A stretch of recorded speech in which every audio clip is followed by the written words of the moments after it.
لہذا امام صادق علیہ السلام فرماتے ہیں ان اطفال شیعتنا من المؤمنین تربیہم فاطمہ، یعنی ہمارے شیعوں کے بچے جو مومنین میں سے ہیں ان کی تربیت گویا بیوی فاطمہ فرماتی ہیں۔ تو مجھے کہنے کی اجازت دیجیے، یعنی اپنی سیرت سے نسخہ دے رہی ہیں اور والدین سے کہہ رہی ہیں اپنے بچوں کو، اپنے بچوں کی تربیت ہمارے بتائے ہوئے اصول پر، فاطمی بتائے ہوئے اصول پر تربیت کرو۔ گویا یہ تربیت تم نہیں کر رہے ہو، ہم کر رہے ہیں۔ بلکہ مجھے کہنے کی اجازت دیجیے، یعنی 2 شرط لگائی ہے، ان اطفال شیعتنا، میرے شیعہ، یعنی اگر تم چاہتے ہو کہ میرے بچوں کی تربیت اچھی ہو تو اپنے آپ کو ہمارا شیعہ بنا لو، اور مومن یعنی تمام فرائض انجام دیتے رہو۔ تو یاد رکھنا، اگرچہ ظاہر میں تمہاری بیوی کے دامن میں تمہارے بچے اپنی ماں کے دامن میں تربیت پا رہے ہوں گے، لیکن حقیقت میں یہ آغوش فاطمہ ہوگی۔ تو پھر مجھے کہنے کی اجازت دیجیے، جن بچوں کو آغوش فاطمہ کی گرمی مل جائے، ان کی تربیت کا ماحول مل جائے، وہ کتنے تربیت یافتہ ہوں گے۔ بس شرط یہ ہے کہ ہم اپنے آپ کو مومنین میں اور ان کے شیعوں میں شامل کر لیں۔ تو ایک عظیم، ہم نے عرض کیا تھا کہ جو عظیم ذات ہوتی ہے ان کا مقصد عظیم ہوتا ہے، اہم عظیم ہوتا ہے۔ پوری انسانیت، پوری بشریت، پوری قوم، پوری امت کے بچے اپنے بچوں کی طرح نظر آتے ہیں۔ وہی درد ہوتا ہے، وہی غم ہوتا ہے، وہی ذمہ داری ہوتی ہے، وہی ہیزیٹیشن ہوتا ہے، وہی پریشانی ہوتی ہے کہ کسی طرح یہ بچے کامیاب ہو جائیں۔ یہ لہٰذا بیوی فاطمہ زہرا سلام اللہ علیہا بھی اپنی قوم، بشریت، سب کے لیے پریشان ہے، سب کے بچے اسی طرح کامیاب ہوں۔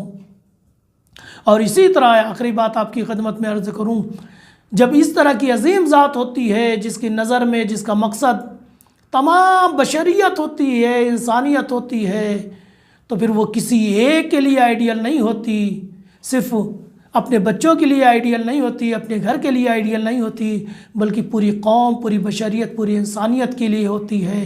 اور ایسے ویسے نہیں، وقت کے آخری امام زمانہ کے لیے آئیڈیل ہے۔ اسی لیے تو فرماتے ہیں فی بنت رسول اللہ لی اسوۃ حسنہ، نبی زادی کی زندگی میرے لیے بہترین نمونہ عمل ہے۔ جب وقت کا امام فرمائے تو اس کا مطلب ہر شخص کے لیے، ہر امتی کے لیے، عصر غیبت میں ہر جینے والے کے لیے بیوی دو عالم کی ذات ایک بہترین نمونہ ہے، خاص طور سے ماں باپ کے لیے، اور خاص طور سے مادر گرامی کے لیے، ہر بچوں کی ماں کے لیے بیوی دو عالم کی زندگی بہترین نمونہ ہے۔ لہٰذا ہم تمام خواتین کی خدمت میں دستبستہ گزارش کرتے ہیں کہ کوشش کریں اپنے بچوں کی تربیت بیوی فاطمہ کے بتائے ہوئے اصول، فاطمی سیرت کے مطابق کریں، کیونکہ آنے والے وقت میں فاطمی اولاد کو ایسے ہمکار کی ضرورت ہے، ایسے مددگار کی ضرورت ہے۔ جب نسخہ اچھا ہوگا، انداز اچھا ہوگا تو برکتیں بھی ہوں گی۔ ہمیں امید ہے کہ ہم بیوی فاطمہ کی زندگی سے درس لیں گے اور اپنے بچوں کو بہترین مستقبل دیں گے۔